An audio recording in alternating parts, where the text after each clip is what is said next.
Bueno chicos, buenos días, buenas tardes. ¿Están ahí? Alumnos.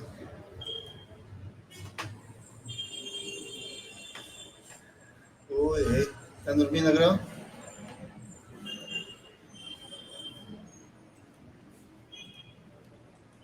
Están durmiendo.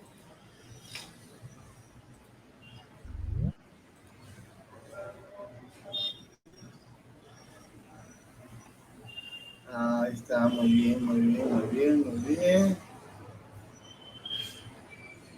Muy bien. Buenas noches, buenas noches, buenas noches. Buenas noches, buenas noches. Muy bien, muy bien. A ver, vamos a empezar, vamos a empezar. A ver, a ver, a ver, a ver, a ver, a ver, a ver.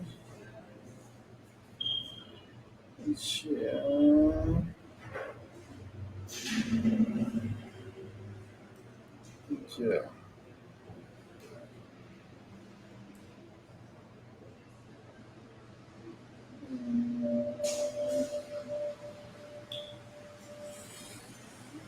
Ya.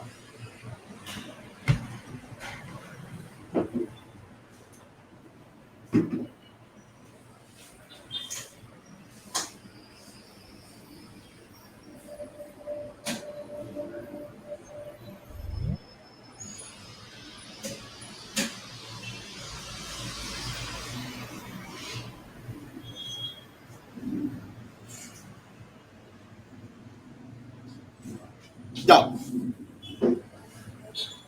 Buenas noches, buenas noches, buenas noches, buenas noches. Nos habíamos quedado en Thomas Hobbes, ¿sí o no? Si no sé, no, en Maquiavelo. ¿Listo? ¿Sí? ¿Recordarán? Recordarán. A ver, voy a activar mi cámara. ¿Quieren verme? No quieren verme. ¿Ya? A ver, nos habíamos quedado en Thomas Hobbes, ¿cierto? ¿Cierto o no? En Maquiavelo, te digo, en Maquiavelo. ¿Ya? ¿Cuál es la característica del pensamiento de Thomas Hobbes? A ver, la característica del pensamiento de Thomas Hobbes es que él es representante de qué? Él es representante de... A ver, ¿quién me dice? Por un cuartito de pollo, ¿quién me dice? Representante de... Vamos, representante de... Ah, ¿su nadie?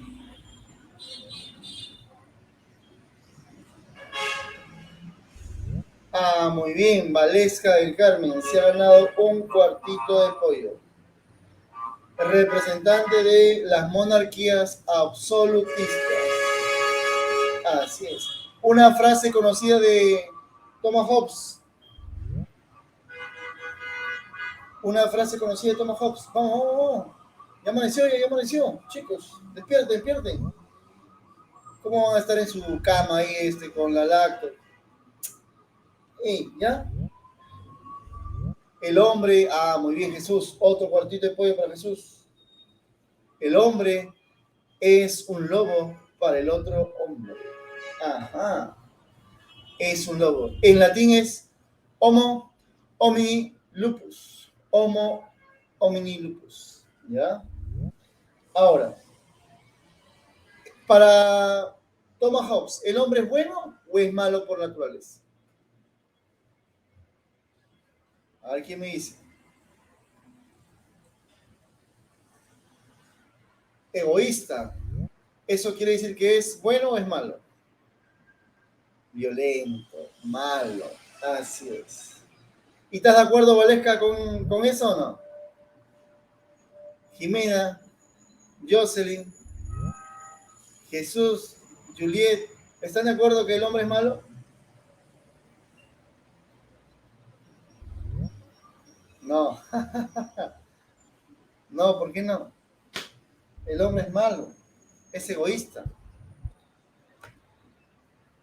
Ojo, habla a tus espaldas.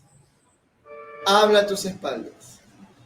y solamente se acerca a ti por interés.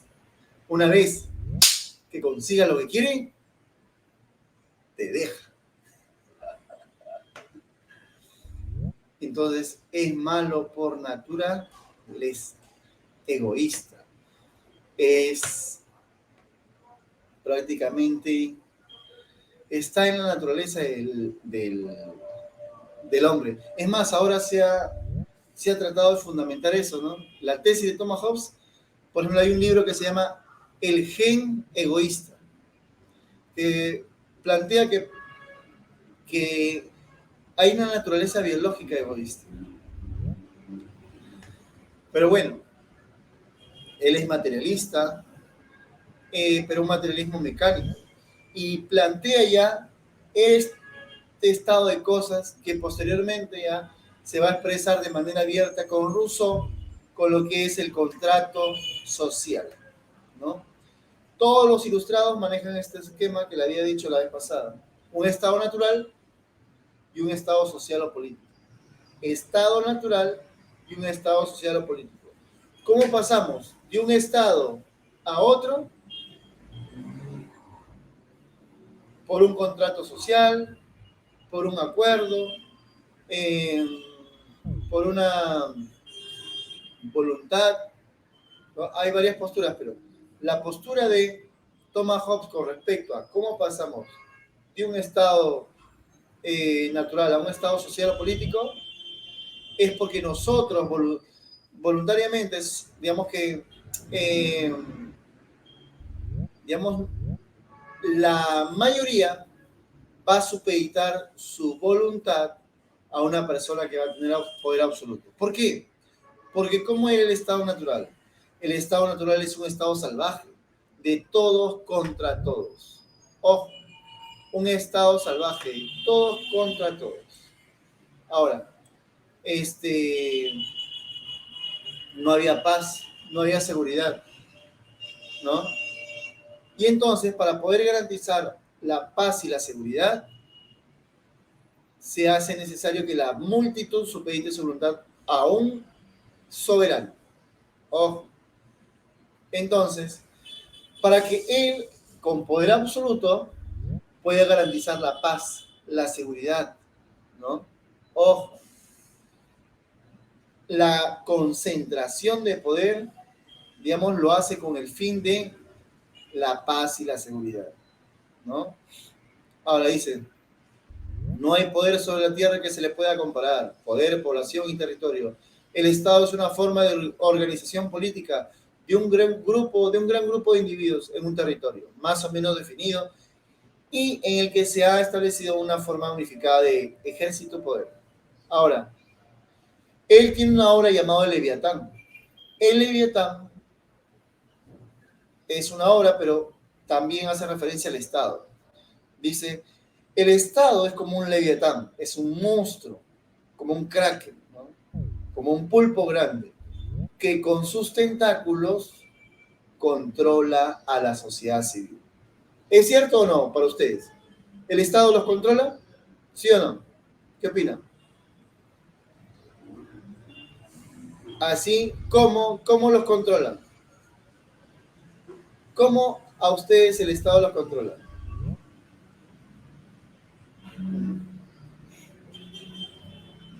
¿Cómo? Pagando impuestos. Ya. ¿Qué más? Mediante leyes establecidas en la Constitución, impuestos, etc. ¿Qué más? Hay otra que es evidente, ¿eh? Pero ustedes no se dan cuenta. Está en sus narices. Y que eso se va a dar cuenta Michel Foucault. ¿Nada? Medios de comunicación, muy bien, muy bien. Pero aparte de eso, de los medios de comunicación, excelente, Tamia. La educación. Así es, Omar. La educación. ¿Por qué? ¿Por qué Por ejemplo, miren, ustedes saben que en filosofía han agregado ya un buen tiempo el tema de arte, estética, ¿sí? ¿No? Así es, Omar. Pero lo que le estoy diciendo, han agregado en sílabus estética, ¿sí? ¿Y ustedes por qué creen que han agregado estética? ¿Tienen alguna idea? Nada, ni se les viene a la mente, ¿no? Han agregado estética, ¿por qué? Porque como ahora la universidad, todas las universidades se rigen bajo el modelo neoliberal educativo por competencias, entonces hay que desarrollar en el estudiante entre otras competencias, la competencia de innovación, de creatividad. No porque se te enseñe a ti y tú sepas quién es Goya o Miguel Ángel o Leonardo da Vinci. Eso interesa menos. Lo que interesa es que tú desarrolles esa capacidad creativa e innovadora que le sirve al mundo empresarial y financiero. No le interesa que tú sepas quién es, qué planteó Platón con respecto al arte. No, no le interesa. ¿Se da cuenta? Esa es la situación. Pero nosotros, digamos que sin darnos cuenta, nos están metiendo por todos lados ese tipo de educación. Entonces, por medio de la educación, nos controlan. Nos controlan. Entre otras, aparte de los medios de comunicación, las instituciones, los impuestos, la educación. Controla la mente de las personas y no vas a necesitar, como en la época del esclavismo, agarrarlos con cadenas y someterlos. Por su propia cuenta van a decir sí, sí, sí, sí. ¿Se dan cuenta? ¿Quién no ve? ¿Quién de ustedes no ven estos de guerra? Esos reality. ¿Se dan cuenta? Saben más del Cuto Guadalupe de Sheila Rojas y Cuto Guadalupe que de Thomas Hobbes. Oh. Entonces, esa es la clave. Y miren, para que se den cuenta cuán importante es Thomas Hobbes.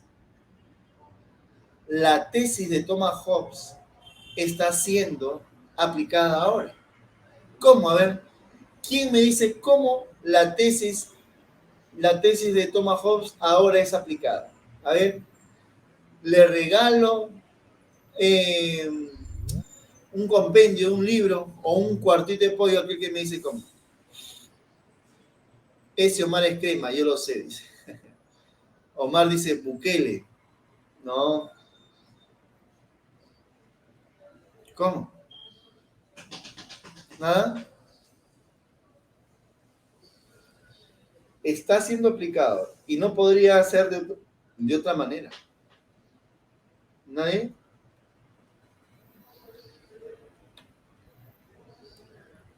Claro, pero no te van a decir que es una dictadura.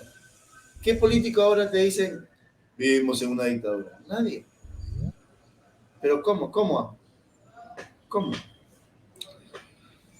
La situación está en que, por ejemplo, varias formas. Una de ellas es que por medio de los medios de comunicación pasan robos, asaltos, violaciones, para que ciudadanos como ustedes, como es normal, frente a esa información, uno se sienta seguro o inseguro. Inseguro. Y si uno tiene miedo, siente inseguridad, uno que va a pedir al Estado mayor seguridad, mayor protección, ¿sí o no? Que salgan los militares. Ellos arriba, muy bien, bien. Se está cumpliendo nuestro plan.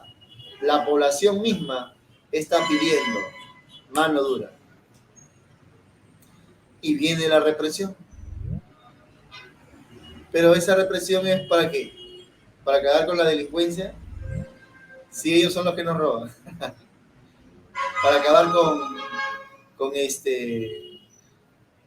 la inseguridad, no. Es para reprimir a ciudadanos como ustedes, si es que se osan ir en contra de la autoridad, para hacerse de más poder, garantizar su poder. Por eso, el Estado, cuando hay problemas de ¿cómo se llama? Miren, cuando hay problemas sociales, por ejemplo, con empresas mineras, los campesinos están luchando contra las empresas mineras, el Estado declara estado de emergencia, estado de excepción. ¿Para qué? Thomas Hobbes, ¿con qué fin tenía poder absoluto? Para garantizar la paz y la seguridad. Entonces, declara estado de emergencia en una zona para dar paz y seguridad, supuestamente. Pero la paz y la seguridad ¿de quién? ¿De los campesinos o de la empresa minera? La consulta previa siempre es por las puras. Así es. Para la empresa. Muy bien. ¿Se dan cuenta? Ahora, lo mismo pasó en pandemia.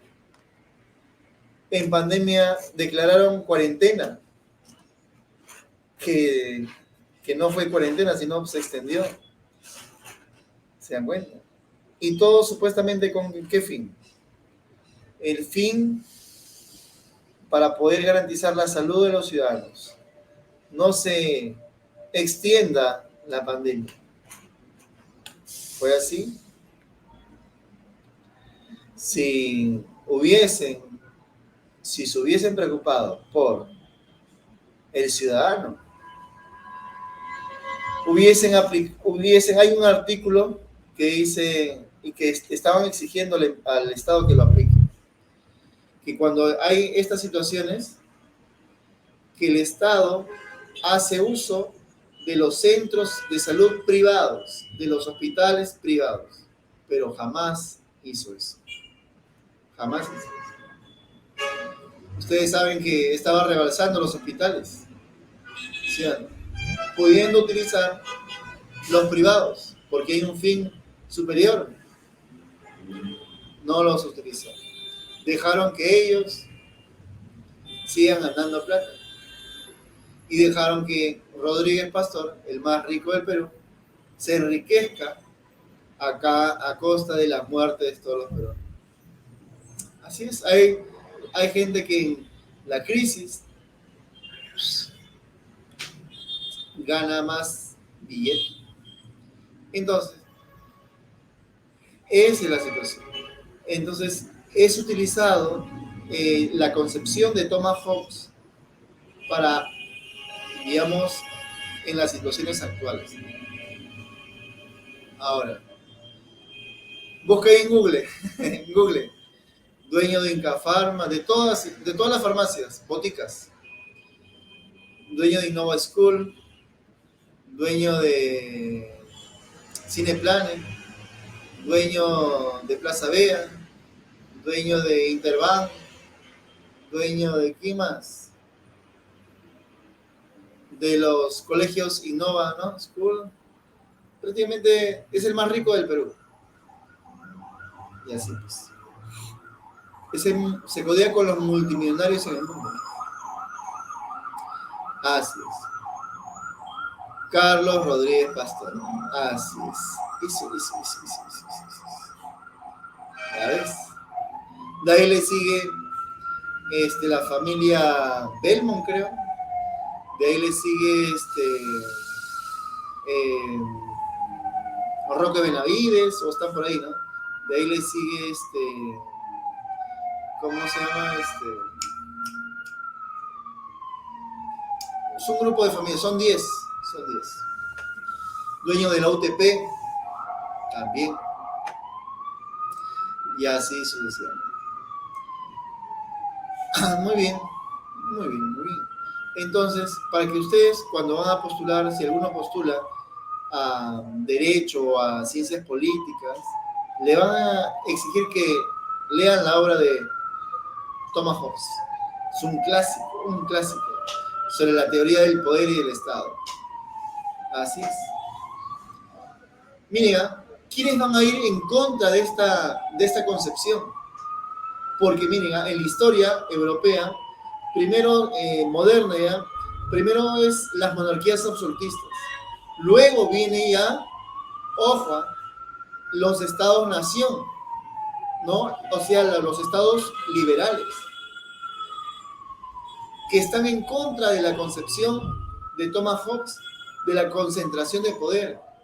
Por eso viene un Montesquieu y dice, ¿no? Para que exista libertad es necesario que el poder se divida y no esté concentrado. En cambio, él sostiene todo lo contrario. Existe libertad solamente y se puede garantizar la libertad dentro del Estado, con un poder concentrado para poder garantizar la paz y la seguridad.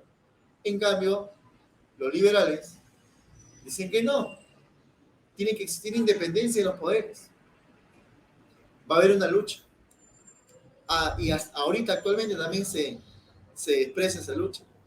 ¿Por qué? Porque se está perdiendo independencia en los poderes y se está regresando a la concepción de Thomas Hobbes. Hay mayor concentración de poder. Ojo, la independencia de los poderes, ¿no? Es simplemente fachada.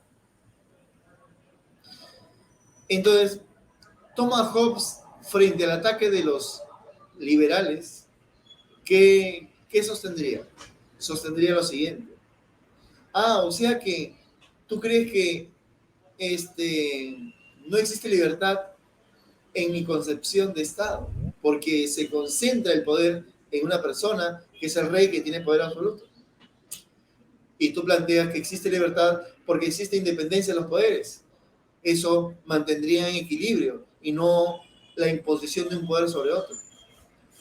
¿Sabe qué respondería Thomas Hobbes frente a ese argumento? Thomas Hobbes diría, pero mira, lo que ustedes plantean, señores liberales, es lo mismo que yo planteo.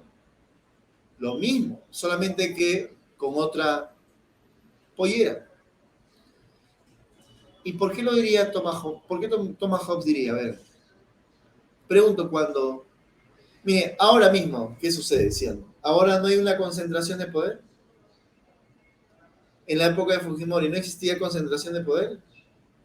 Por ejemplo, supongamos que Steven ese representa al poder, al poder legislativo. Estrella al poder ejecutivo. Giovanna al Ministerio Público. Y así, cada uno de ustedes representa, ¿no? A diferentes poderes. Pero ¿qué pasaría si todos ustedes son del mismo partido? ¿Se encuentra? Aquel partido que gana las elecciones acapara poder. ¿Se encuentra? Ojo, nombran a la defensor del pueblo que ellos quieren, ¿no? A tribunales constitucionales que ellos desean.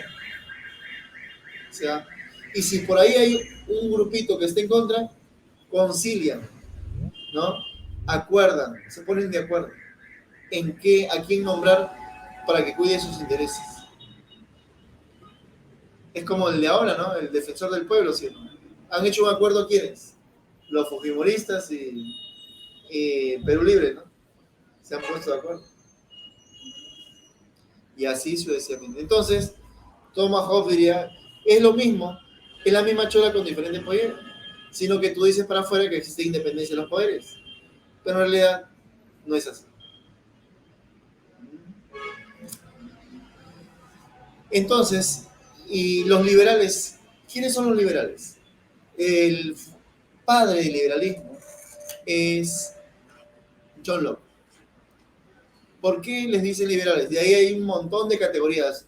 Liberales anarquistas, liberales socialistas y así, ¿no? Pero la, digamos, la concepción básica es la plantea Thomas Hobbes. John Locke, perdón. John Locke. ¿Qué sostiene John Locke? También todos siguen bajo ese esquema estado natural y estado social o político. ¿Por qué John Locke es padre del liberalismo? Es padre del liberalismo porque considera que en el estado natural el hombre tiene derechos que son naturales. Ojo, el, el, el ser humano tiene derechos que son naturales. Esos son tres: el derecho a la vida, el derecho a la propiedad y el derecho a la libertad. Y cuando pasamos a un estado social o político, lo que tiene que hacer el estado social o político tiene que garantizar esos derechos que son inherentes al ser humano. Ojo, propiedad, libertad y la vida. Y entonces, es la concepción básica. Ahora, pero, ¿cuál es el trasfondo de los liberales? ¿Por qué le es necesario plantear esos tres derechos que el Estado social, independiente de qué tipo de Estado sea, quien gobierne, debe garantizar esos derechos? ¿Por qué le es necesario? ¿Cuál es el trasfondo de eso? Porque si analizamos, a ver, derecho a la vida. El ser humano tiene derecho a la vida. Con esa concepción estaríamos en contra del aborto, ¿sí? Porque el ser humano, digamos, desde que tiene la posibilidad de desarrollarse en la concepción y en el útero de la madre, no podemos interrumpir su desarrollo. ¿Oh? Ahora, ¿pero ese es un derecho natural inherente al ser humano o es un derecho social que se adquiere en la sociedad y la sociedad ve si lo plantea como derecho o no? Miren, en Esparta, como ustedes sabrán, a los niños que nacían con alguna malformación, los mataban. Y era parte de la concepción espartana, matarlos. Ellos estarían a favor del aborto, porque querían niños fuertes, ciudadanos fuertes. En el esclavismo, a los esclavos, cuando ya no servían, se los mataban. Y eso era legal. Legal. Ojo. Matar esclavos porque ya no era útil. Entonces, el derecho a la vida es inherente a la naturaleza humana o es un derecho social. Entonces, pero John Locke dice, no es un derecho social, es un derecho natural, inherente a la naturaleza humana. Ya vemos que ahí podemos cuestionar eso.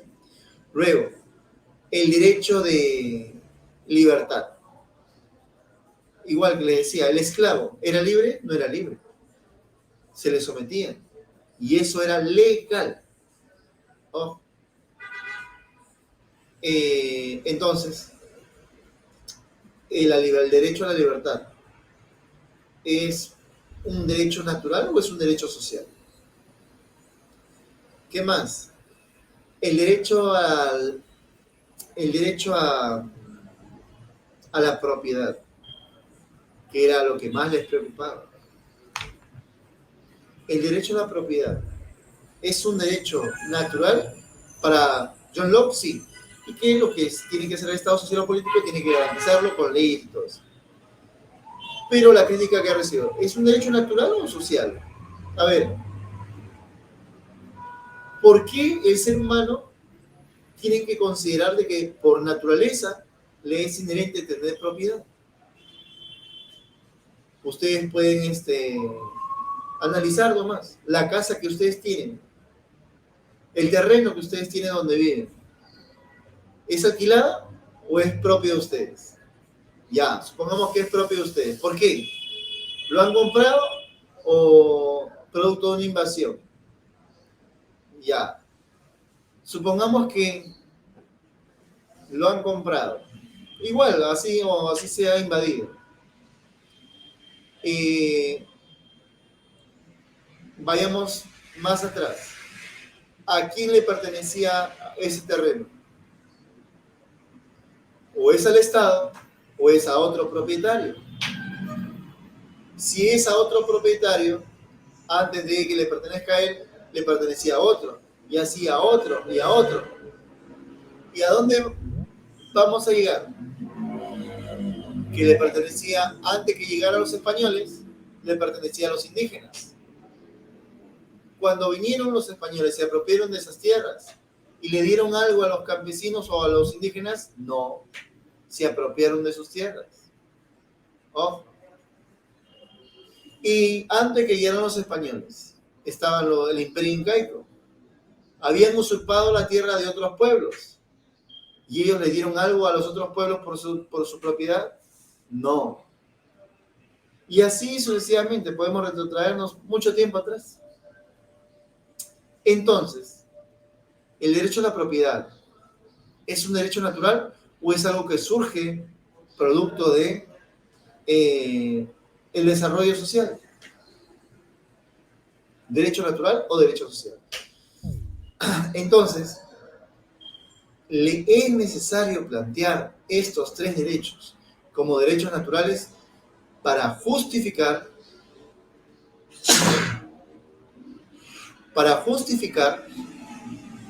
¿qué cosa? Gracias. Un par más. Para justificar, gracias. Ana Cristina Emperatriz, Sarita Colonia, muy bien. Estrella, muy bien. Ya. Muchos saludos. Ahora, para justificar ¿qué cosa? Un interés político. ¿Cuál era? Que la burguesía estaba tomando el poder. Y entonces estaba yendo en contra de las monarquías absolutistas y contra el Estado feudal. Y entonces, y el poder que tenían ellos, la burguesía, era porque tenían propiedad de los medios de producción. Y que nadie, para poder garantizar eso, nadie debería quitarle su propiedad.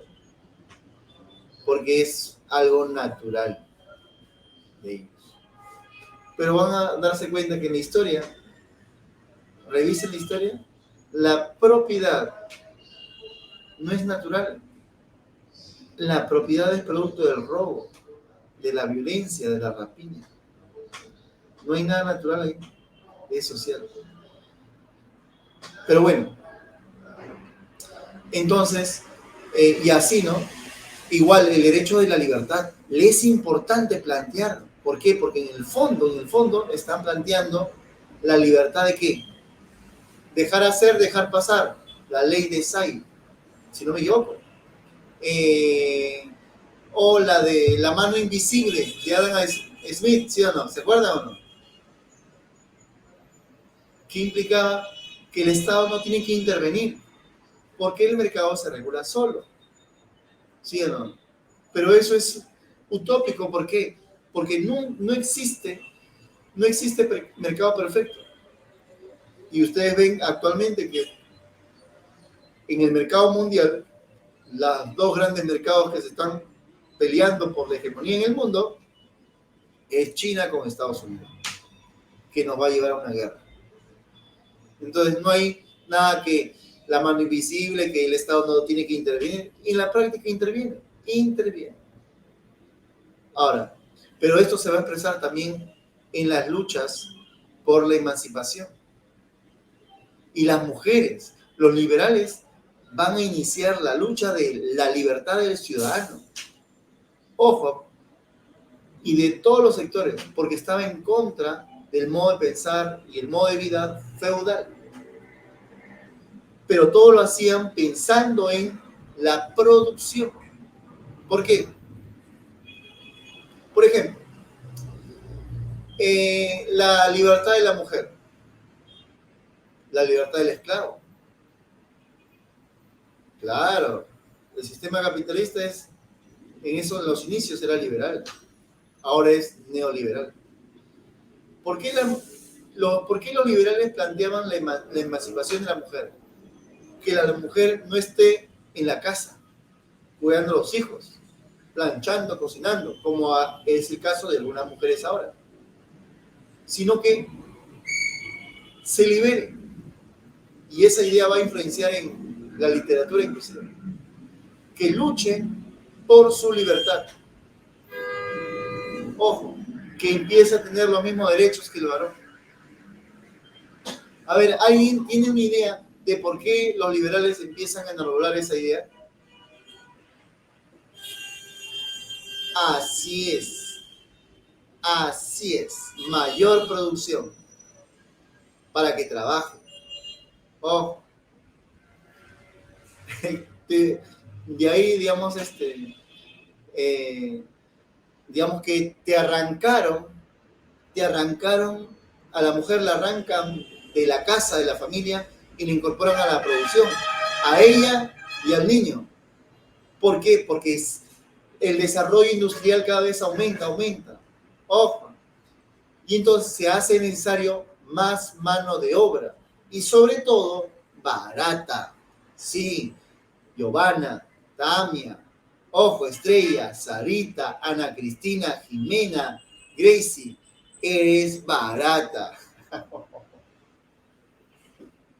Ojo. Claro, Pi, claro. Actualmente, por ejemplo, mira desde cuándo viene y hasta cuándo se mantiene esta idea.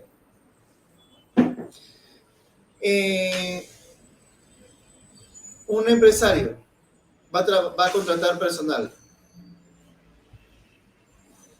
Y a la mujer, por ser mujer, y teniendo la misma capacidad que el varón, le pagan menos.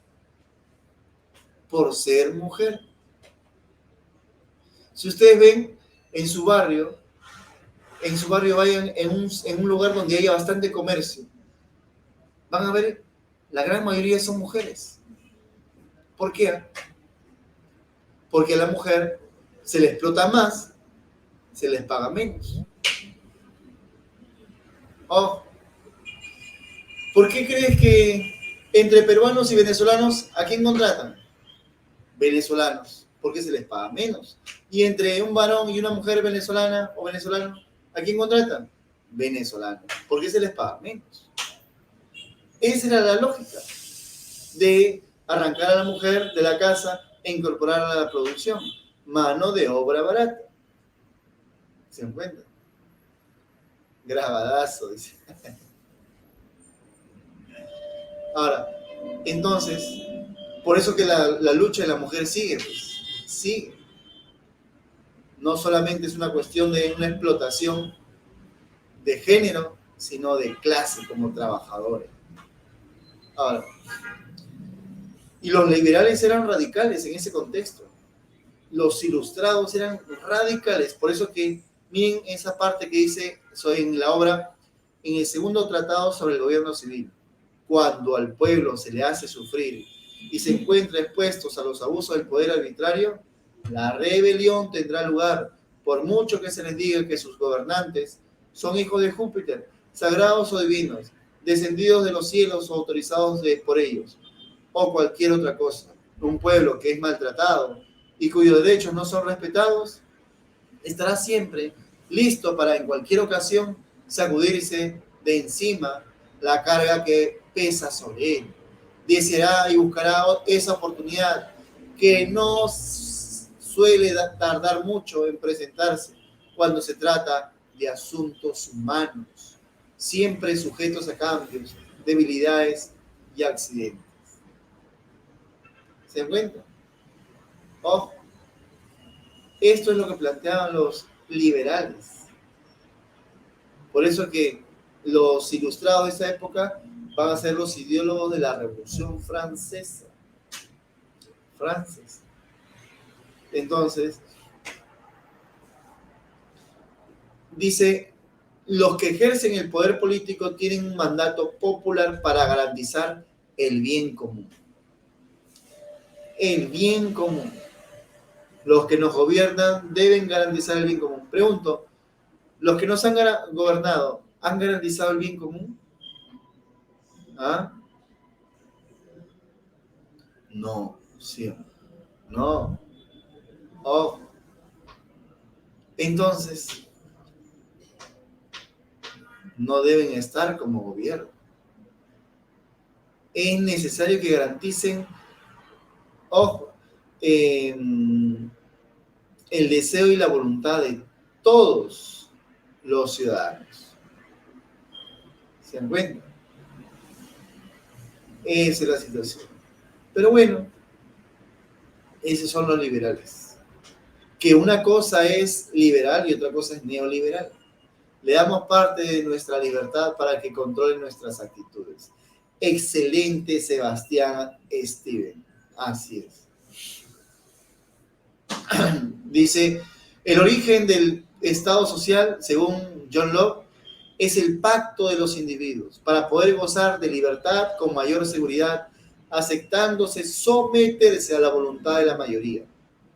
Lo que diga la mayoría. Oh. Entonces, ¿y cuándo va a cambiar eso?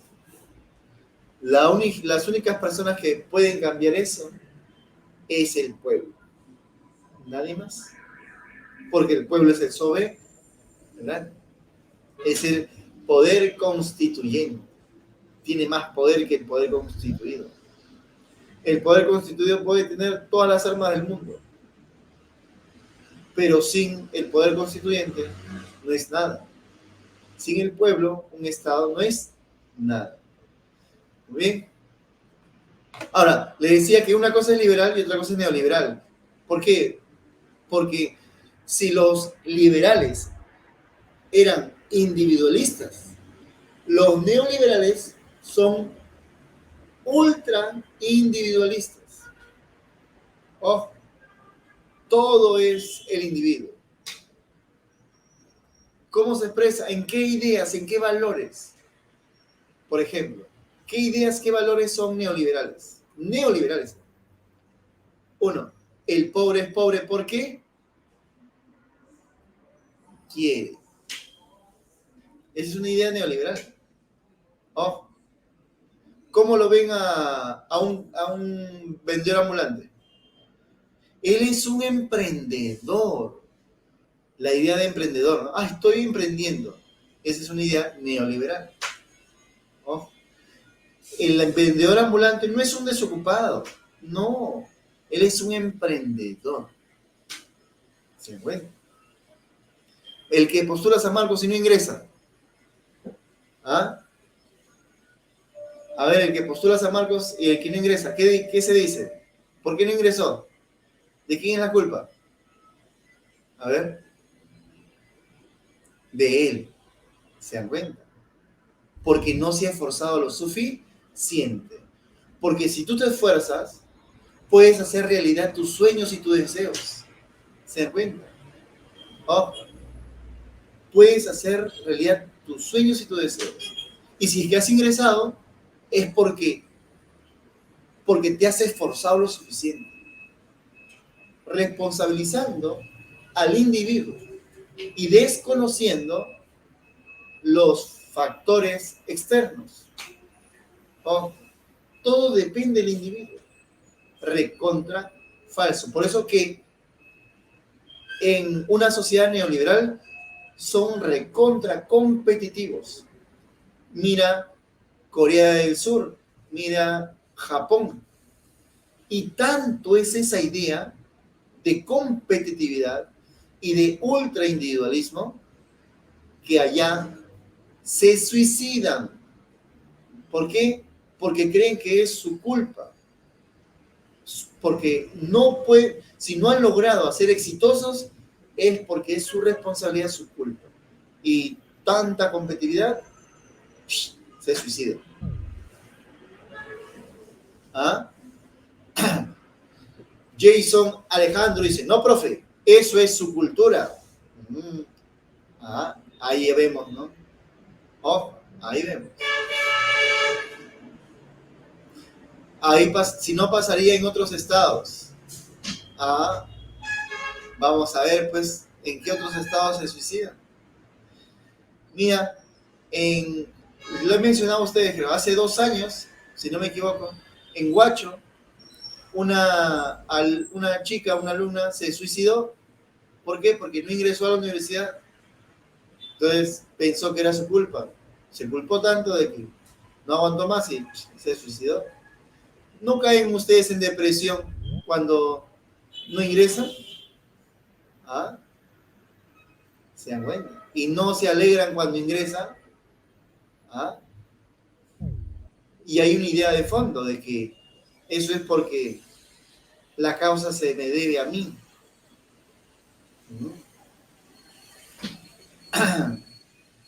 Dice, también pasa en otros lugares, no necesariamente con suicidios. La salud mental de una buena parte de la población está cada vez peor. Eso. Así es. Entonces, tanto es, por ejemplo, muchos de los profesores sabemos que hay chicos que se sienten frustrados cuando no han ingresado por uno que otro puntaje. Frustrados. Y eso no debería ser así, pues. No debería ser así. Pero la idea neoliberal culpa al individuo. Hace que tú te sientas culpable. Porque todos tenemos supuestamente las mismas condiciones. Y se puede progresar. Si tú quieres ser una persona exitosa, tú lo vas a lograr. Y ahí viene toda la literatura de coaching, de la autoayuda, ¿no? De Miguel Ángel Cornejo, de Osho, de Cuauhtémoc Sánchez y todo eso, de Pablo Coelho, ¿no? Si tú quieres alcanzar tus metas y tus objetivos, si tú te lo propones, tú lo vas a lograr. Bla, bla, bla, bla. ¿Cuál es la realidad? Por más inteligente que seas, por más salveriente que seas, por más deseo y voluntad que tengas, si no tienes los medios, si no tienes las condiciones, piña. Así es. Stephen, ¿cómo se llama? Stiglitz, Premio Nobel de Economía, lo dijo. El 90% de las personas que nacen ricas, no sé si lo pueden postear ahí como otras veces, busquen en Google, hay una frase, Joseph Stiglitz, Premio Nobel de Economía. El 90% de las personas que nacen ricas morirán siendo ricas, por más bruto que sean. No dice bruto, pero yo estoy ahí poniendo un término. Y el 90% de las personas que nacen pobres seguirán siendo pobres, por muy inteligentes y capaces que sean. No sé si pueden buscar ahí y lo postean ahí la foto ahí, para que todos los demás lo vean. Él lo dice. ¿Ustedes creen que aquellos que tienen una condición socioeconómica alta, ahí está, chévere, excelente, muy bien, y es rápida? Dice, el 90% de los que nacen pobres mueren pobres por más inteligentes y trabajadores que sean. Y el 90% de los que nacen ricos mueren ricos por más idiotas y haraganes que sean. Por eso deducimos que la meritocracia no tiene ningún valor. Pero lo que nos venden es todo lo contrario, ¿sí o no? Si tú eres inteligente, si tú eres capaz, si tú eres competente, vas a poder alcanzar tus sueños y metas. Yontón le gana. Yontón es un maestro, pues, un maestro de maestros. ¿Se dan cuenta? Entonces, esa es una idea neoliberal, pues, que está en todo sitio. te piden tu mayor esfuerzo para que les des una mejor producción. Eso, Tamia, eso. Muy bien, muy bien, muy bien. Entonces, una cosa es liberal y otra cosa es neoliberal. ¿Dónde encontramos las ideas neoliberales? Milton Friedman, la escuela monetarista, la escuela de Chicago, Hayek, Hoffman, entre otros. Y los filósofos han estado detrás. ¿Quiénes, por ejemplo? Fukuyama. Hay un filósofo que acuñó el término la sociedad de la información o la sociedad del conocimiento. Vivimos en una época de la sociedad del conocimiento, la sociedad de la información. Ese es un filósofo neoliberal. Cuando te habla de la sociedad de la información o la sociedad del conocimiento, no es porque esté interesado en que las personas tengan mayor conocimiento, sino está relacionado con las TIC. Pero bueno, muy bien. Sigamos. No le dicen, según San Marcos, los humanistas son neoliberales, humanistas. Así, ¿dónde humanistas? Yo lo veo los humanistas de Ollantumala o de los psicólogos humanistas. No, buen dato, ¿no? Los humanistas de psicología se van a nutrir de los, ¿cómo se llama? De los existencialistas en algunas ideas, la idea de libertad, por ejemplo, ¿no? Pero me parece que sí, en una que otra idea, ¿no? Pero Maslow plantea una pirámide de necesidades, ¿no? Entonces está considerando ahí el factor de necesidades fisiológicas, de seguridad, de pertenencia, de estima, ¿no? Y una vez que hayas satisfecho esas necesidades, puedes tú satisfacer la necesidad de autorrealización.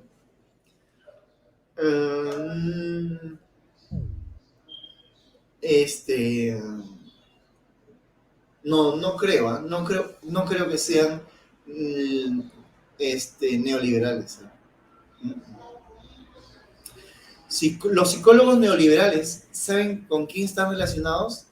O sea, el neoliberalismo, ¿con qué concepción neoliberal? Con los neoliberales, ¿con qué concepción psicológica? Están con los cognitivistas. ¿Quiénes? En el aspecto educativo está con la psicología, con la inteligencia emocional de Daniel Goleman. ¿Por qué crees que es su obra? La inteligencia emocional en la empresa. Oh. ¿Quién más? Está con el aprendizaje por descubrimiento, el aprendizaje por significativo. Brunner, Auswell. Si ustedes ven el tema de inteligencia de la empresa Marcos, no asume el concepto de Jean Piaget, que es la capacidad para adaptarse al medio ambiente, ni la de Howard Gardner, que es la capacidad para resolver problemas, ni la de Lewis Terman, que es la capacidad para pensar de manera abstracta. Si tú ves la definición de San Marcos de inteligencia, principios explicativos, ojo, competitividad y rapidez, si no me equivoco. Dice, para ellos inteligencia está relacionado con la competitividad y la rapidez, ¿no? Para almacenar y recuperar información y resolver un problema. Es más, el proyecto de vida, te dicen ahí en el manual de la empresa Marcos, que el proyecto de vida está en función a que tú en la vida llegues a ser una persona que ofrezca un servicio o un producto.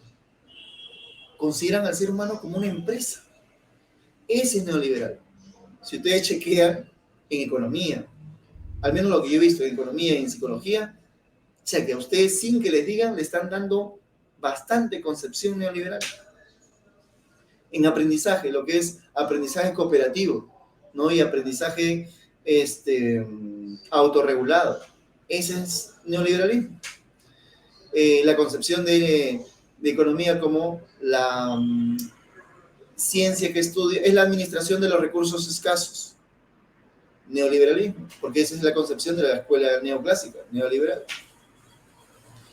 Y así un montón de ideas,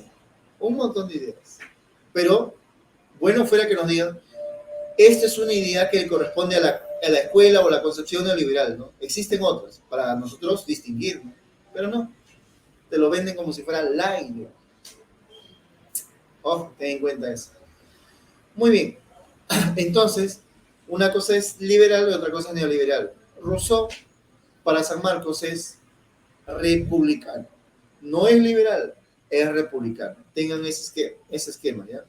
Pero es un liberal más. Si usted investiga, es un liberal más. Pero bueno, San Marcos ha hecho esa distinción porque tiene sus intereses.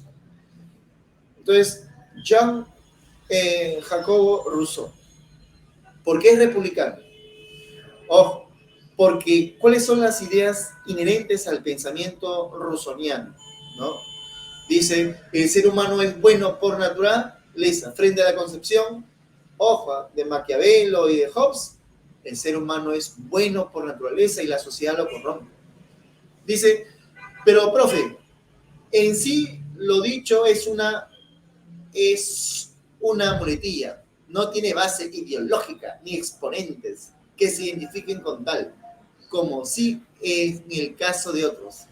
Con respecto a qué, a ver, no entendí bien. A ver, no encuentro representantes que se identifiquen como neoliberales. No, eso está claro en economía. Es más, Milton Friedman, si ustedes ven en YouTube, ellos no se consideran, lo que tú dices es cierto, no se consideran neoliberales. Yo no soy neoliberal, yo soy liberal. Los neoliberales no se presentan como neoliberales, se presentan como liberales. Pero ¿qué es lo que hace que tú digas no y todos digan no, ellos son neoliberales? Comparando sus planteamientos de los que se dicen ser no neoliberales y no liberales con los liberales de antaño. ¿Quiénes son los liberales? Los liberales tradicionales. Está Adam Smith, ¿no? Está David Ricardo, ¿no? Está Turgot, una serie de economistas, ¿no? Liberales. Pero los que plantea Hayek, Milton Friedman, entre otros, ya es completamente, digamos, más radical que los liberales. Por eso se le ha llamado neoliberales. Acá en el Perú, ¿quiénes son los neoliberales? Hernando de Soto, ¿no? Boloña. Los que hicieron la Constitución fujimorista son los neoliberales. Pero ellos no te van a decir, no, yo no soy neoliberal, soy liberal. ¿No? ¿Por qué es una muletilla, una chapa? Dice, creo que neoliberales es un peyorativo, ¿no? Los liberales sí se denominaban así, ¿no? Neoliberales, así mismo no se llaman. ¿Qué tal? Entonces, es como decirle a los socialistas progresistas de manera peyorativa o neomarxistas. Claro, algunos sí se identifican, ¿no? con esos calificativos, pero otros no, ¿no? Algo sí creo que le hace el término. Pero interesante cuestión a investigar. Muy bien. Sigamos. A ver. Rousseau, contrario a la concepción anterior, plantea que el hombre es bueno por naturaleza. Ahora, sino que la sociedad lo corrompe. eh, él, por ejemplo, va a considerar qué cosa, la participación ciudadana como republicano, ojo, el bienestar material y la educación cívica. También son importantes para alcanzar la plenitud. Rechazó la legitimación de la esclavitud. Todos los hombres son libres por naturaleza. Ojo, dice, propone el Estado republicano donde la elaboración de las leyes estará a cargo de la totalidad del pueblo. ¿Se dan cuenta o no? Ojo. Dice, sin embargo, los gobernantes arrebatan la libertad del pueblo por derecho, cuando deberían emplearlo para garantizar que el hombre es libre como parte de la sociedad. Entonces él plantea que el único soberano es el pueblo y el pueblo debe tomar las riendas de su destino. Ojo. Entonces, el Estado se rige bajo la Carta Magna o Constitución, ¿no? ¿Y quién elabora eso? No un grupito de personas, sino el pueblo. ¿Dónde? En una asamblea constituyente. Lo que planteaban en las elecciones, asamblea constituyente, y lo que ahora plantea el pueblo. ¿Y qué dice Willax o los medios de comunicación? Ese es de Terruco, ese proclama es Terruco. Eso es planteado por los liberales. La asamblea constituyente, ¿se acuerdan en la Revolución Francesa? ¿No? La asamblea, ¿no? Donde el pueblo va a decidir, eso es liberal. Son los planteamientos de los liberales. Marx todavía no nacía. Marx nace en el siglo XIX. Estamos acá hablando del siglo XVIII. Ojo. Entonces, ¿qué va a pasar? El concepto de voluntad popular, la voluntad del pueblo, la voluntad general, se plasma, se expresa en una constitución, en una carta magna. Y entonces el poder constituyente, que es el pueblo, da lugar, surge, concibe al poder constituido, ¿no? A partir de la Constitución. Y que en la Constitución están los deseos del pueblo, cómo quiere que sea el Estado. Y entonces hay poder ejecutivo, legislativo, judicial, ¿no? Pero el poder ejecutivo ejecuta lo que dice la Constitución, que es en última instancia la voluntad del pueblo. No puede actuar al margen de la voluntad del pueblo.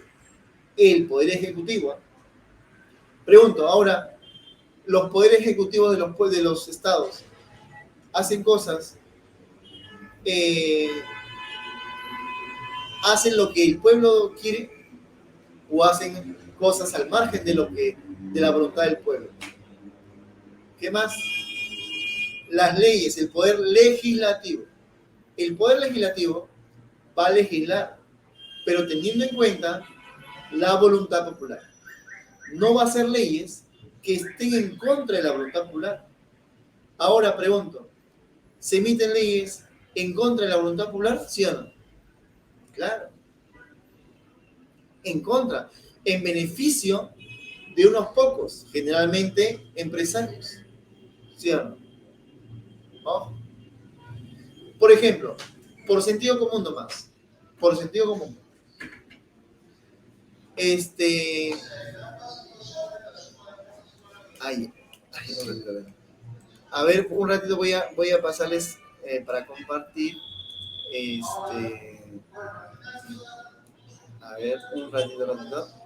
A ver, ya.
Ya, chicos, muy bien, sigamos. Ya, a ver, para terminar, a ver, ¿dónde está? A ver, para terminar. Ya. A ver, acá estamos. A ver, ¿dónde estamos? Ya. Acá tenemos, por ejemplo, a los 24 años si no me equivoco, o 18, Rousseau ganó un concurso. El concurso estaba en relación a que si las artes y las ciencias era expresión de un progreso de la sociedad. Todos dijeron que sí, menos Rousseau. Las artes y las ciencias no es la expresión del progreso de la sociedad, es la expresión de su decadencia, de la corrupción. Qué pucha que a todos sacó de cuadro. Es el único ilustrado que está en contra de la idea de progreso. El único ilustrado que está en contra de la idea de progreso. Todos los demás consideran que la sociedad marcha hacia lo mejor. Él dice, no, mentira, falso. Y da este argumento, ¿no? La astronomía surge de la superstición, la física de la perversa curiosidad, la elocuencia de la ambición, del odio, de la falsedad y adulación, la filosofía moral del orgullo humano y así, ¿no? Y tendría cierta lógica porque, por ejemplo, ustedes ahorita toda la tecnología que hay acá, ¿para qué ha servido? ¿No? Por ejemplo, las guerras que hay ahora, con drones, bombas atómicas, bombas de hidrógeno, ¿no? Entonces, ¿ha servido la ciencia? ¿La ciencia es la expresión del progreso de la sociedad? ¿O no es más bien expresión de nuestra decadencia? Pareciera que por un lado tiene razón Rosona, ¿no? Entonces, cheque. ¿En qué obra? Justamente se titula así, sobre las artes y las ciencias. Rousseau. Chequenlo chiquito más, folletito. Luego, a ver, alguien que tenga ahí el link, que le encuentre rápido, porque eso está en internet. Y aquellos que quieren ya bajarlo, ahí le encuentro. El contrato social dice, ojo, ¿entre quién? Entre el pueblo y los jefes, donde todos se ponen bajo la dirección de la voluntad general, lo que quiere la mayoría. En el estado natural, todos somos iguales, libres, sencillos, buenos, guiados por el amor de sí. Los obstáculos a su conservación resultan ya más poderosos. Entonces es necesario el contrato social, que se expresa en la Constitución. ¿Y qué va a pasar en el estado social o político? Ya no somos iguales, somos desiguales. Surge la república, ojo, que debería proteger a las personas.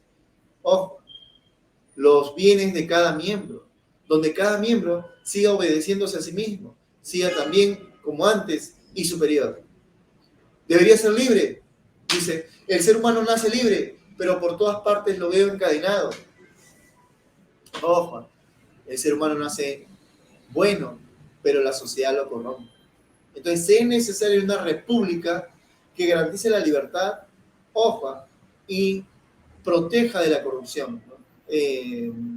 Al hombre, porque esta sociedad corrompe al hombre y lo doblega. Ese es Rousseau. Muy bien. Por ejemplo, lo que les decía, la voluntad general constituye la norma de lo justo y lo injusto. Es la voluntad real de cada hombre, por lo tanto, de cada ciudadano. Tiene siempre a la preservación y el bienestar de todo y de cada parte. Tiene siempre el bien e interés común. Toma en cuenta el interés privado. Es la suma de las voluntades particulares. En el Estado social o político, el poder legislativo, ojo, es el soberano, la república, el pueblo, que expresa en leyes universales lo que el pueblo quiere. Ojo, pregunto, ¿esta constitución es expresión de lo que quiere el pueblo? Lo hicieron en dictadura. Ojo. educación pública tiene que posibilitar y garantizar el conformar todas las voluntades particulares. O sea, tiene que ser la educación, tiene que ser expresión de los intereses del pueblo, de la voluntad general. Pregunto, la educación que existe ahora, ¿expresa lo que quiere el pueblo, la voluntad general? No, pues esta educación está al margen del desarrollo de la nación. ¿Por qué? Miren nomás, ¿cómo acaban tus profesores? ¿Cómo acaban los ingenieros, los matemáticos? ¿Ah? Como profesor de academia. Cuando ellos deberían estar desarrollando ese conocimiento, aplicándolo en las industrias, ¿no? Tu profesor de química en una empresa, en un laboratorio ahí, ¿no? Los ingenieros también, pero como no somos un país industrializado, no pueden aplicar eso. Por eso que muchos se van al extranjero y si se quedan acá, ya pues, ponemos nuestra academia. Es la verdad. En cambio, un país industrializado va a necesitar todo ese conocimiento de esos ingenieros, de esos matemáticos, de esos químicos para desarrollar una nación. Pero nada. Muy bien. Ahora, el Poder Ejecutivo. Ojo, muevan las industrias. Esa es la canción de Los Prisioneros. Claro, sabe. Dice, el Poder Ejecutivo es el gobierno que aplica y ejecuta la ley, que es la expresión de lo que quiere el pueblo. Oh, la ley que obedece el ciudadano es verdaderamente libre. Ojo, la ley obedece a sí mismo, a su propia razón y a su propio juicio, por lo tanto, sigue en su propia voluntad real. En el sistema fiscal, miren, que también lo plantearon, si no me equivoco, en campaña electoral, creo que Castillo, si no me equivoco. Y, Chaqueta está planteando ideas comunistas, decía. ¿De dónde viene esta idea? Es más, en Europa lo están aplicando y en Estados Unidos también. ¿Qué cosa? Aquel que tiene más, que pague más tributos. Aquel que no tiene, ¿por qué va a tributar? Es más, en muchos estados europeos, aquel que no tiene trabajo, el Estado le da una subvención hasta que consiga trabajo. ¿Se dan cuenta? Dice, no tributa, dice, en el sistema no tributa el que solo satisface sus necesidades básicas. Tributa más el que es más rico. Esa es la concepción de Rousseau con respecto a el sistema tributario. Vayamos a la idea de John Ralph, que para San Marcos, él es un, digamos, neocontractualista. Pero no te dice San Marcos que hay otros que también lo ven, aparte de neocontractualista, como un liberal. Miren la concepción liberal de algunos actualmente con los neoliberales, ¿no? ¿Qué plantea John Ralph? Él es neocontractualista. Dice, él basa su idea en la noción de justicia, ¿no? Que es la base de toda sociedad política, que se funda en el contrato social. ¿Y qué es el contrato social? Es cuando el pueblo se reúne en una asamblea para decidir qué cosa quiere como nación. Ojo, y eso lo que quiere lo expresa en una constitución. La constitución sería el reflejo de los intereses del pueblo, de la voluntad general. Eso es lo que plantea John Ralph. John Ralph. Pero propone el velo de la ignorancia para evitar toda postura parcializada. ¿En qué consiste? A ver, para que me entiendas antes que lo desarrolle. A ver, ¿por qué velo de la ignorancia? Para evitar una postura parcializada. ¿Por qué? Es decir, miren, supongamos que tú desconoces qué posición económica tienes. Supongamos que tú, si eres empresario, te olvidas que eres empresario. Si tú eres ambulante, te olvidas que eres ambulante. Ojo, entonces te pedimos a ti, te preguntamos, ¿no? Miren, supongamos que ustedes son, algunos son ricos y algunos son pobres, ¿ya? Algunos son empresarios y otros no. Pero miren, pero ustedes desconocen eso, se olvidan la condición socioeconómica que tienen. Velo de la ignorancia. Y yo te digo, por ejemplo, ¿no? A ver, tú, quisieras que algunos tengan privilegios con ciertas leyes y otros no. El empresario, si es consciente y sabe que es empresario, ¿qué diría? Que sí, que sobre todo a las empresas el Estado les favorezca, ¿no? Solamente unos pocos. Ahora, pero desconoce su condición, qué papel ocupa en la producción. Entonces, si yo le digo eso, que, a ver, si yo te digo a ti, a ver, empresario, pero tú desconoces que eres empresario, que tienes esa posición social, a ver, quisiera que emitamos leyes que favorezcan a unos en detrimento de otros. Él se pone a pensar, ¿no? Como no sabe cuál es su ubicación dentro de la estructura social,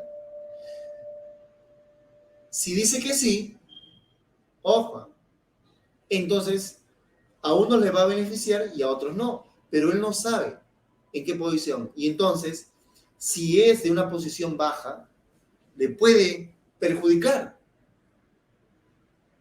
Entonces, él no quiere ser perjudicado. Ninguna persona quiere ser perjudicada, ¿sí o no?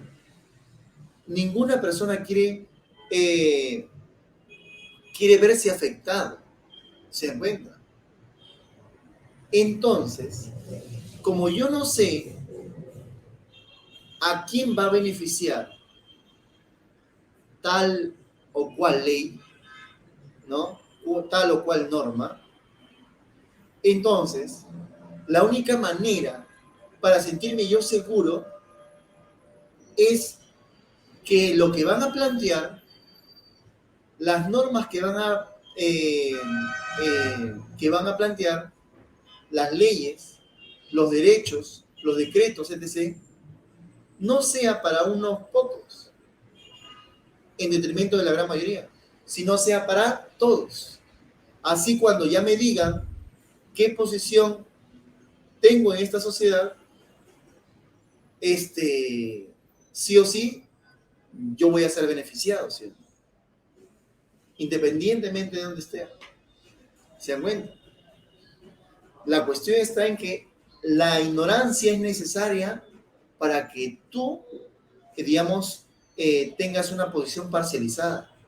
Y como no quieres ser perjudicado frente a algún planteamiento de derecho, decreto que va a beneficiar, como tú no quieres ser afectado, vas a necesariamente tener que plantear que eso que beneficie a todos. ¿Se dan cuenta? No sé si se ubican ahí. Ojo, que no perjudique a nadie y que beneficie a todos. ¿No? Entonces, el velo de ignorancia no implica qué cosa. Cada persona debe tener un derecho igual, ¿no? Al esquema más extenso de libertades básicas, ¿no? Compatible con un esquema similar de libertades para otros. Lo que se dice, ¿no? Todos debemos tener los mismos derechos. Todos debemos tener los mismos derechos. Porque si tú dices, no, yo quiero tener más derechos que las otras personas, ¿no? Y en la realidad hay así, ¿no? Pero cuando tú te olvidas quién eres, qué posición tienes dentro de la sociedad, como no quieres ser afectado y quieres ser beneficiado, pero no sabes a qué clase perteneces, entonces para no perder, dices, no, mejor que todos sean beneficiados, ¿no? Que todos sean iguales ante la ley, que todos tengan los mismos derechos. Entonces ya no te ves afectado. Cuando te dicen, no, tú perteneces acá o allá, no vas a perder, ¿sí? No vas a perder. Porque vas a tener los mismos derechos que todos. Ahora, el otro es, ojo, el otro principio de justicia es las desigualdades sociales y económicas deben resolverse. Ojo, claro. De tal manera que el mayor beneficio de los miembros, ¿no? Digamos que resulten en mayor beneficio de los miembros menos aventajados de la sociedad. O sea que aquellos que más sufren, más padecen, sean los más beneficiados, ¿no? Para que no haya desigualdades sociales, ¿no? Entonces, las desigualdades deben resolverse de tal manera que los más beneficiados sean los que más padecen. Ojo, ¿se dan cuenta? Y por último, digamos que los cargos y puestos deben estar abiertos para todos, bajo condiciones de igualdad de oportunidades, justa igualdad de oportunidades. Entonces, cualquier persona puede participar en la vida política del país. Ojo, puede tener cargos, etc., ¿no? ¿Por qué? Porque eso implica el velo de la ignorancia. Entonces, yo no sé qué posición tengo dentro de la sociedad. Por lo tanto, cuando me plantean a mí si todos o unos pocos todos deben tener los mismos derechos o unos pocos, yo trato de que, como no quiero ser afectado, que todos tengan los mismos derechos. Ojo, la desigualdad ¿te gustaría que algunas personas sean más beneficiadas que otras? Y yo como no sé a qué clase pertenezco, no, mejor que las diferencias sociales, las brechas, desaparezcan y que los beneficios del Estado, digamos que estén direccionados a aquellas personas que más padecen, ¿no? Porque yo me puedo encontrar ahí y me puede beneficiar. Y si ya soy de una clase alta, entonces normal, sigo manteniéndome en mi condición, pero si soy de una condición baja, entonces, pucha, que me puede beneficiar. Entonces, como yo no sé, planteo eso, pues, tratando de beneficiar a todos y sobre todo a los más pobres. Los cargos, obviamente, ¿no? También, ¿no? Que todos tengan la posibilidad de poder participar en los cargos políticos. Pero no existe en la vida real, no existe eso. Solo de esa manera, John Rawls plantea que podemos entrar a una sociedad justa. Muy bien, vamos a ver ahora, ¿cómo se llama? El PPT, ¿ya? El PPT de las preguntas. Muy bien, muy bien, muy bien. Ahí está, ¿sí, no? ¿Se ve? A ver.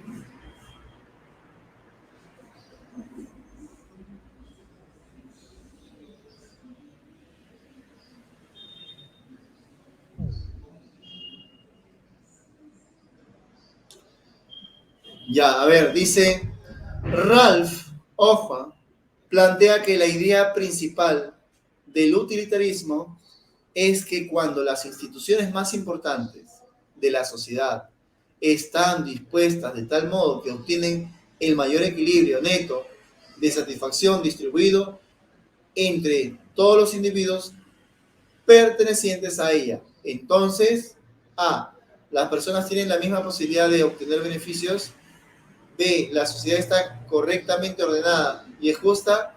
C, política económica la política económica será un paraíso financiero para los necesitados. La comunidad no se levantará por afán de justicia. La sociedad beneficiará a los a los menos favorecidos. ¿Ah? Ojo. Chequen, miren, cuando dice, Ralph plantea que la idea principal del utilitarismo es que cuando las instituciones más importantes de la sociedad están dispuestas de tal manera que obtienen el mayor equilibrio neto de satisfacción distribuido entre todos los individuos pertenecientes a ella, entonces, ojo, ¿a dónde apuntaba Ralph? ¿A dónde apuntaba? Acuérdense, ¿por qué es importante el velo de la ignorancia? ¿Para qué? ¿Cuál es el objetivo? Y es lo que te está diciendo ahí, ¿no? Es la misma chola con diferentes polleras. Ojo. La idea principal del utilitarismo es que cuando las instituciones más importantes de la sociedad están dispuestas de tal modo que obtienen el mayor equilibrio neto de satisfacción distribuido entre todos los individuos pertenecientes a ella, entonces No, pero sí es cierto lo que dicen, eliminará la desigualdad, pero ¿esto te lleva a qué? Eso ya lo dice ahí, eso ya lo dice en el texto, pero eso te lleva a dónde? Ah, muy bien, claro, es lo que plantea ya Ralph como fin, a una sociedad más justa, porque va lo que dice la E, ya lo dice en el texto, si tú te das cuenta, ¿no? Oh, dice, ¿no? Cuando las instituciones más importantes de la sociedad están dispuestas de tal modo que obtienen el mayor equilibrio neto de satisfacción distribuido entre todos los individuos pertenecientes a ellas. Es decir, que todos los ciudadanos van a ser beneficiados. Entonces no va a haber, digamos, diferencias, ¿no? Algunos van a ser más pobres, otros más ricos, no. Eso va a desaparecer, ¿no? O se va a hacer menos notable. Pero todo eso apunta a qué? A que la sociedad sea más justa, más justa. Entonces la sociedad está correctamente ordenada y es justa. Muy bien, te has ganado un cuartito de pollo, Yasmín Valeria, muy bien. Este texto es chiquitito, miren, chiquitito. ¿Qué dice ese texto? Ojo. Ese texto, voy a leerlo, ¿ya? Habiendo desarrollado el argumento que favorece la constitución del Estado mediante un pacto que autoriza al soberano a hacer cuanto sea necesario para garantizar la paz y la seguridad de los contratantes, Hobbes procede a explicar los dos tipos de estados existentes, a saber, el estado político o por institución y el estado por adquisición o por conquista. Hobbes no encuentra en ellos ninguna diferencia significativa en lo que respecta a su legitimación, porque efectivamente a cada uno de ellos les pertenece un factum que les dota de legitimidad, el pacto y la fuerza, respectivamente, aun cuando el segundo de estos tipos de estados no surge como resultado de una decisión tomada de consumo por los hombres, el soberano que se ha hecho al poder por medio de la fuerza goza de los mismos derechos ilimitados que aquel que ha alcanzado el poder por medio de un pacto. Esto significa que dentro del pensamiento político hobbesiano, la fuerza, mientras conduzca a la seguridad, sí puede fundar derecho. En contraste con Rousseau, Hobbes no hace depender la legitimidad del Estado de su procedencia moral democrática, sino más bien de su capacidad de procurar con la conservación y la vida grata de los hombres. El poder de Leviatán no se ve menguado por su origen no democrático, pues en la medida en que él logre su objetivo primordial, la seguridad, es legítimo. Ya en el capítulo 17, este acento hobbesiano en la procura de la conservación de los hombres como finalidad del Estado había sido puesto de manifiesto. La causa final, propósito, designio, que hace que los hombres, los cuales aman por naturaleza la libertad, la causa final, propósito, designio, que hace que los hombres, las cuales aman por naturaleza la libertad y el dominio sobre los demás, se impongan a sí mismos esas restricciones de las que vemos que están rodeados cuando viven en estados. Es el procurar su propia conservación y, consecuentemente, una vida más grata.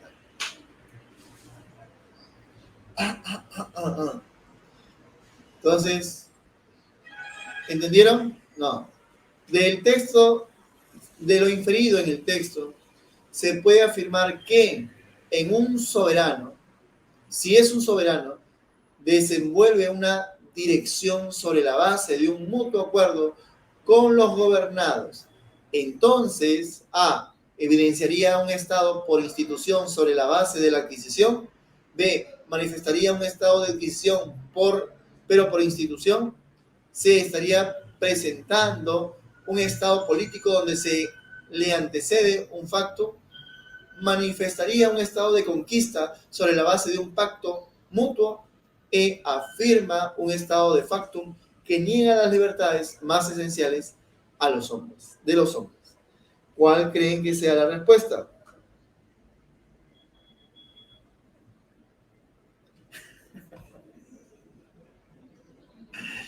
Profe, vuelva a leer. Un cuartito de pollo, aquel que adivina. De lo referido en el texto se puede afirmar. Estas son las preguntas de ECO. Preguntas neoliberales. Se puede afirmar que si su soberano desenvuelve su dirección sobre la base de un mutuo acuerdo, ojo,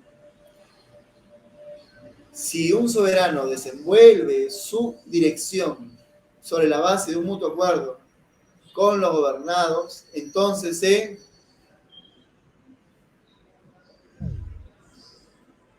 no es la de... No. Excelente.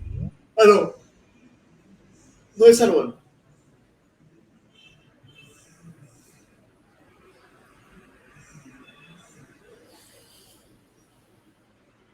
Tampoco ese. No, sí ese. Ojo. Sí ese. Estaría presentando un estado político donde se le antecede un facto. Ojo.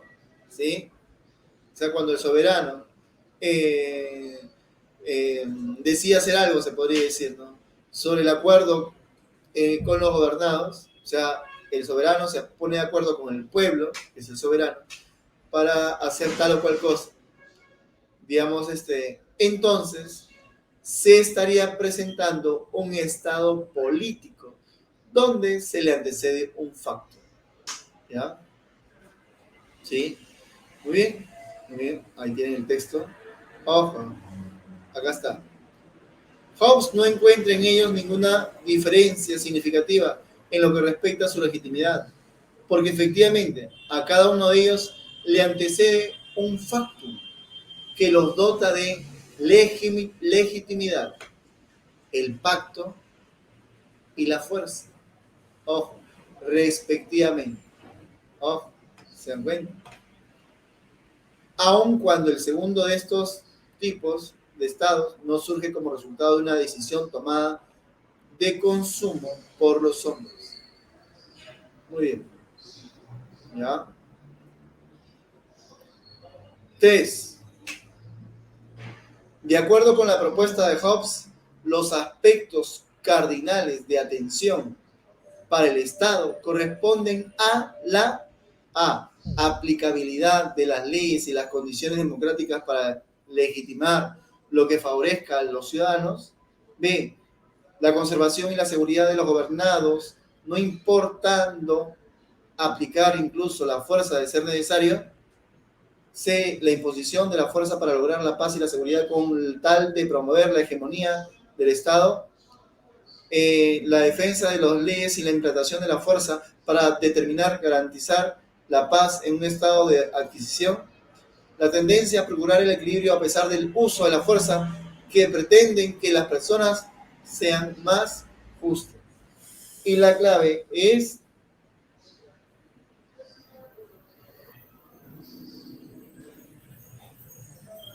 así es, ¿no?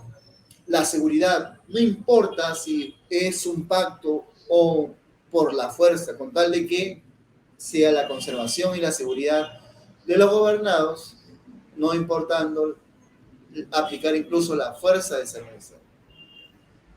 4. Del texto se puede decir que lo que diferencia la filosofía política de Rousseau y Hobbes se basa en la o el A. Se basa en la forma como se aplican los principios éticos políticos hacia fines dirigidos en común hacia la hegemonía del Estado. B. Se basa en la forma cómo se aplica el poder político en lograr como finalidad el bien colectivo. Se basa en la condición concertada de valor social y de manera como se hace uso de las condiciones contractuales para lograr la seguridad, la paz general.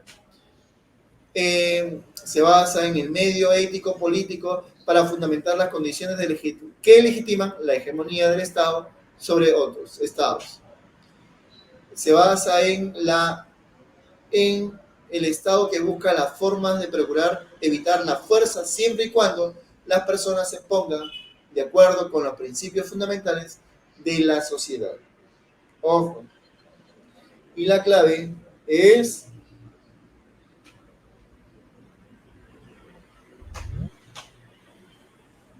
¿ya? Del texto se puede decir que lo que diferencia la filosofía política de Rousseau y Hobbes se basa en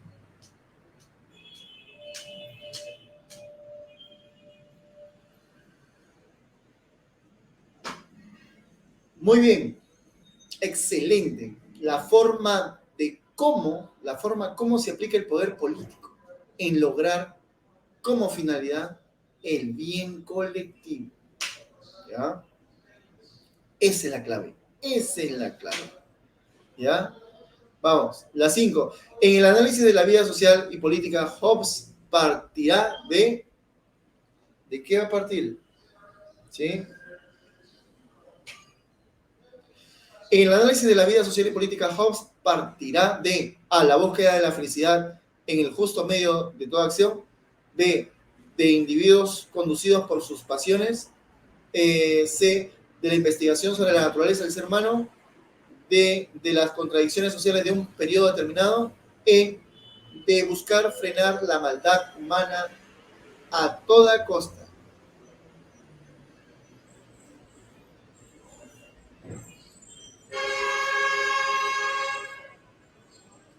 ¿Ah? Profe, ya volé ya.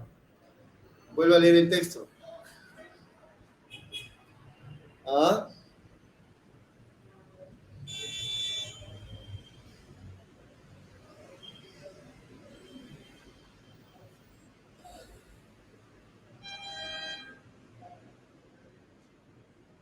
¿Ya? Ahí está.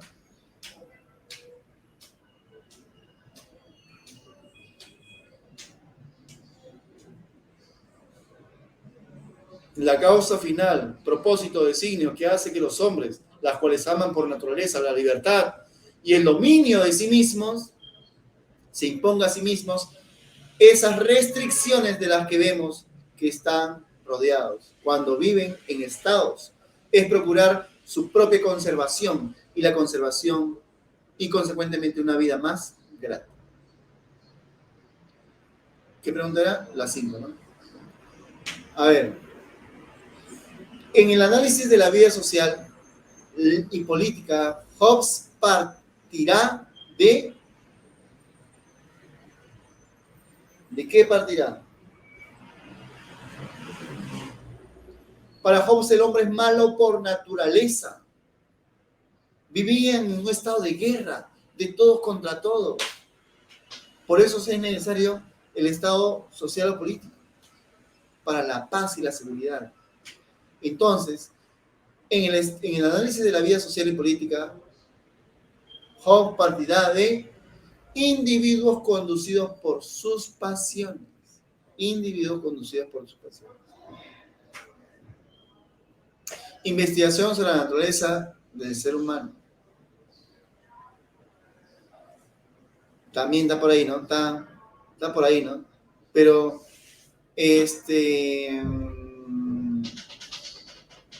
más acertado es individuo. Investigación, ahí como que no está un poco bien clara. Ya, la siguiente. Ya. A ver. La justicia, ojo. La justicia es la primera virtud de las instituciones sociales, como la verdad lo es de los sistemas de pensamiento. Una teoría, por muy atractiva, elocuente y concisa que sea, tiene que ser rechazada o revisada si no es verdadera. De igual modo, no importa que las leyes e instituciones estén ordenadas y sean eficientes, si son injustas, han de ser reformadas y abolidas. Cada persona posee una inviolabilidad fundada en la justicia, que ni siquiera el bienestar de la sociedad en conjunto puede atropellar. Es por esta razón por la que la justicia niega que la pérdida de libertad para algunos se vuelva justa por el hecho de que un mayor bien es compartido por otros.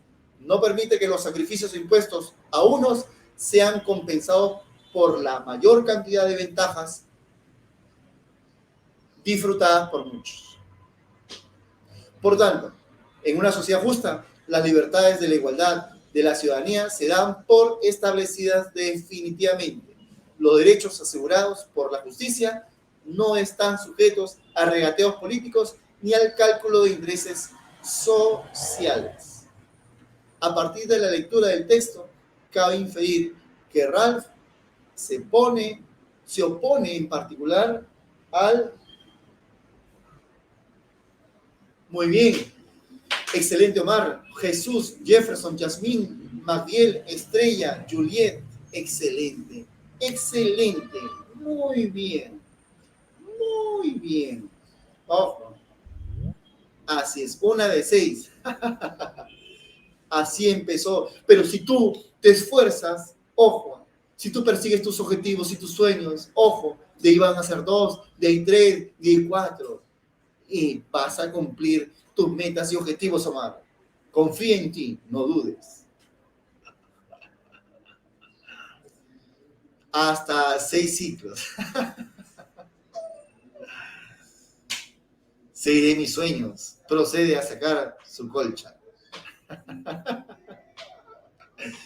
Ay. Estamos hablando de sueños en la vida, no ahorita. Ay. Muy bien. ¿Qué dice la 7? Se infiere que en los términos de Ralph, una sociedad es justa. ¿Sí, solo sí? A. Se garantiza sobre todo el bienestar económico y global de la sociedad. B. Las instituciones sociales actúan como simplicidad y eficiencia burocrática. C. Existe un orden jurídico homogéneo y las acciones se vuelven predecibles. D. Todos los individuos gozan de los mismos derechos que establece la ley. E. Las personas gozan de los mismos derechos con carácter de inviolabilidad. Y la respuesta es...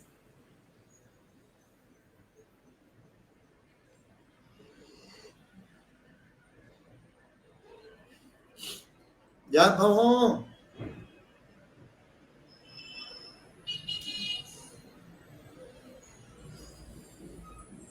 Excelente. ¿Elefante? No es elefante. No es elefante. La respuesta no es elefante. Dado, muy bien, excelente. Jefferson, Tracy, Angelina Jolie, Sebastián, Ana, Juliet, excelente. Jesús, MacDiel, Margaret, Shirley. La 8. A ver. Este rasgo decisivo de la vida humana, en su carácter fundamentalmente dialógico, nos transformamos en agentes humanos plenos, capaces de comprendernos a nosotros mismos. Y por lo tanto, de definir nuestra identidad por medio de nuestra adquisición de enriquecedores lenguajes humanos para expresarnos.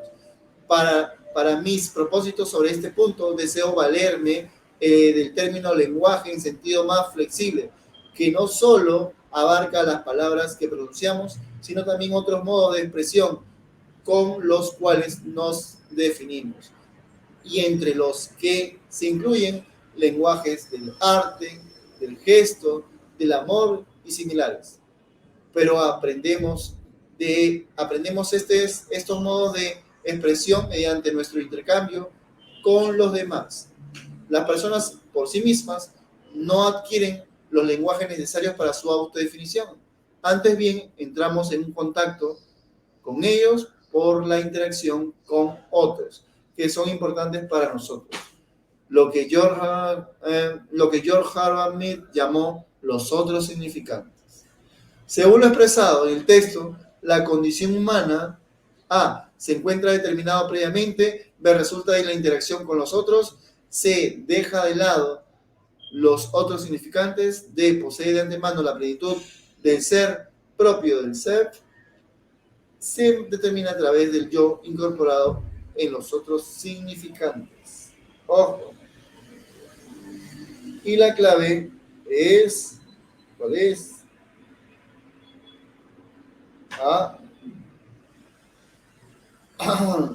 ¿Cuál? Así es, ¿no? La 8 es la B, ¿sí?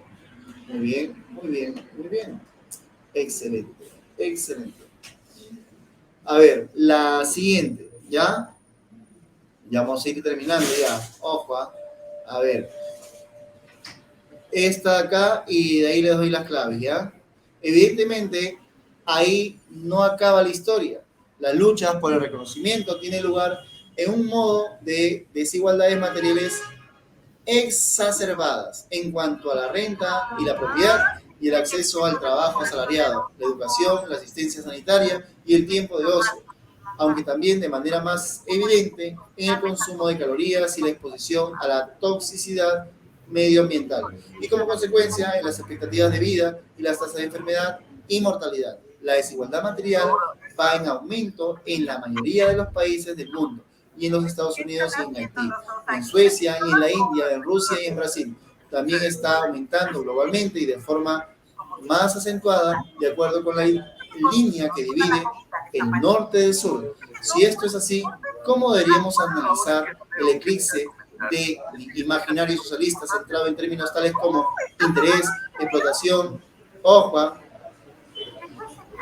¿qué pasó? ¿Qué pasó? A ver.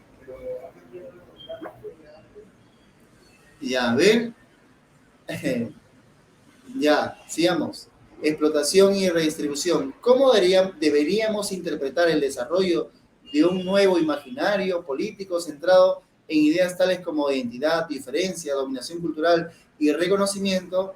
¿Representa este giro un desliz hacia la falsa conciencia o más bien viene a poner remedio a la ceguera política del paradigma materialista merecidamente desacreditado por el colapso del comunismo soviético? Nancy Fraser, distribución o reconocimiento, ¿no? Entonces, la 9. A ver, teniendo en cuenta el texto, la aparición de las luchas por el reconocimiento, ¿cuál creen que sea la respuesta? ¿Ah? De la 9. Excelente, Angelina Jolie. Se da en un escenario social de desigualdades materiales.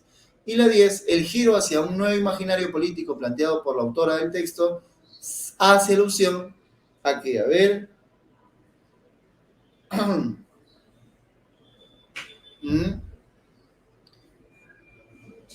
el giro hacia un nuevo imaginario político planteado por la autora del texto hace alusión a, ojo, no es dado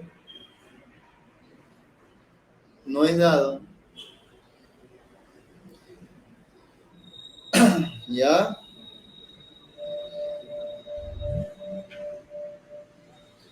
El giro hacia el nuevo imaginario político planteado por la autora del texto hace alusión al paso del interés sobre temas de identidad y dominación cultural. Ya, vamos a dictarles las claves de la 11. De una vez, a ver, vamos, porque ya acabo ya. La 11, apunten ahí, la 11. ¿Ya? Ah, acá hay un desliz. ¿Ya? Chicos, a ver, eliminen la pregunta número 11, ¿ya? Un desliz ha habido ahí, ¿ya? ¿Ya? Vamos a ver ahí. La pregunta que está ahí, esta que está acá, ¿sí? La clave es la C, ¿ya? El derecho a la propiedad privada es un derecho natural, ¿ya? La que sigue. ¿Qué significa secularización política en Maquiavelo? Ese es beso, ¿ya? El hombre asume su responsabilidad política al margen de lo trascendental, ¿ya? La que sigue, ¿ya? A ver, la que sigue. Desde la perspectiva de Maquiavelo, el Estado, ojo, desde la perspectiva de Maquiavelo, el Estado es una entidad política secular con autonomía, ¿ya? La siguiente. Esto es lo que Hobbes llama un estado natural, es decir, estado en el que se encontraba el ser humano antes de la organización de la vida social. Y la clave ahí es, ojo, busca su propia conservación que da origen a la competición y a la desconfianza. ¿Ya? Muy bien chicos, esas son las claves de las preguntas, ya ustedes repasan y será conmigo hasta la próxima oportunidad. Nos vemos chicos. Chau, chau, chau, chau, chau. ¿Ah?